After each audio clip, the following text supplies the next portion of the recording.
ನೀವು ನೋಡಿದ್ best MLA ಯಾರು ಮಾಲೂರ್ಗೆ? ಹೇಳಕ್ ಆಗ್ತಾ ಇಲ್ಲ, ಬಂದವರೆಲ್ಲ ಒಳ್ಳೇರೆ.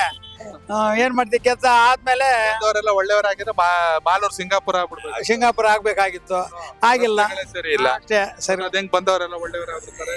ಆಗ್ತಾರ ಆಗ ಗಂಟನೆ ಆದ್ಮೇಲೆ ಅಷ್ಟೇ. ಅಷ್ಟೇ. ಏನ್ ನಿಮ್ ಪ್ರಕಾರ ಏನ್ ಸಮಸ್ಯೆ ಇದೆ ನಾರಾಯಣಗೌಡ್ರಿಗೆ? ಏನ್ ಸಮಸ್ಯೆ, ಹಿಂಗೆ ಅಭಿವೃದ್ಧಿ ಕಡಿಮೆ, ಅನುಕೂಲಗಳೆಲ್ಲ ಈ ತರ ಆಗಿದೆ.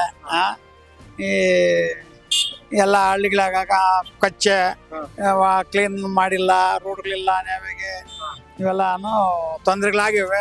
ಅದೇ ಎಲ್ ಕೇಳೋರು ರಸ್ತೆಗಳದೇ ಮೇಜರ್. ಹೌದು, ಎಲ್ಲ ಕಚ್ಚಡ ಬಂದು ಅದ್ರನ್ನ ಏನ್ ಮಾಡ್ಬೇಕು ಮಾಡ್ತಾ ಇಲ್ಲ. ಈ ತರ ಆಗಿದೆ. ಹಿಂಗೆ ಕೇಳೋರು ಯಾರು, ಹೇಳೋರು ಯಾರು?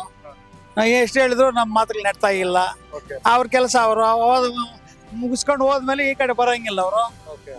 ಈ ತರ ಆಗಿದೆ. ಕೆಲಸ ಆಗೋದು ಬಿಡೋದು ಓಕೆ, ಯಾಕಂದ್ರೆ ಊರ್ ತುಂಬಾ ಹಳ್ಳಿಗಳು ಜಾಸ್ತಿ ಇರ್ತವೆ. ಸಿಗ್ತಾರ ಶಾಸಕರು? ಎಲ್ಲೇ ನೋಡಕ್ಕೆ ಕಣ್ಬೀಳ್ದಲ್ಲ, ಕಣ್ಬೀಳ್ತಾ ಇಲ್ಲ. ಈ ಹಿಂದೆ ಕೃಷ್ಣ ಶೆಟ್ಟಿ ಅವ್ರಿಗೆ ಸಚಿವರಾದಾಗ ಭಾರಿ ಸದ್ದಾಗ್ತಿತ್ತು ಮಾಲೂರು. ಹೌದು, ಚೆನ್ನಾಗಿತ್ತು.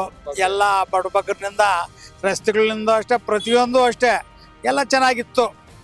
ಚೆನ್ನಾಗಿತ್ತು. ಅವ್ರು ಹೋದ್ಮೇಲೆ ಮುಗ್ದೋಯ್ತು ಕತೆ. ಈಗ ನಾವು ಮಾಲೂರು ಅಂತ ನೋಡಿದಾಗ ಈ ಮರು ಮತ ಎಣಿಕೆ ವಿಚಾರಕ್ಕೆ ಜಗಳ ಆಗ್ತಾ ಇರುತ್ತೆ ಅವಾಗ. ಏನಕ್ಕೆ ಅಭಿವೃದ್ಧಿ ಇವ್ರುಗಳಿಂದ ಕುಂಠಿತ ಆಗಿದೆ? ಹೆಂಗೆ ಅದು ಏನಾಗಿದೆ ಸರ್, ಈಗ ಮರು ಎಣಿಕೆ ಅಂತೇಳಿ ಹೇಳ್ತಾವ್ರೆ. ಅದು ಆಗ್ತದೋ ಹೋಗ್ತದೋ, ಆಗೋ ಗಂಟ ನಮ್ಮದು ಅಲ್ಲ, ಯಾರ್ದು ಅಲ್ಲ. ಆದ್ಮೇಲೆ ಗೊತ್ತಾಗ್ತದೆ ಏನಾಗ್ತದೋ ಏನಿಲ್ಲ ಅನ್ನೋದು.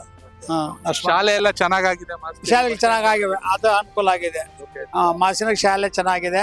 ಕುಡಿಯೋ ನೀರು, ಶಿಕ್ಷಣ, ಆರೋಗ್ಯ, ನೀರು ಅನುಕೂಲ ಆಗಿವೆ. ನೀರುಗಳು ಪರವಾಗಿಲ್ಲ, ನೀರುಗಳು ಅನುಕೂಲನೇ.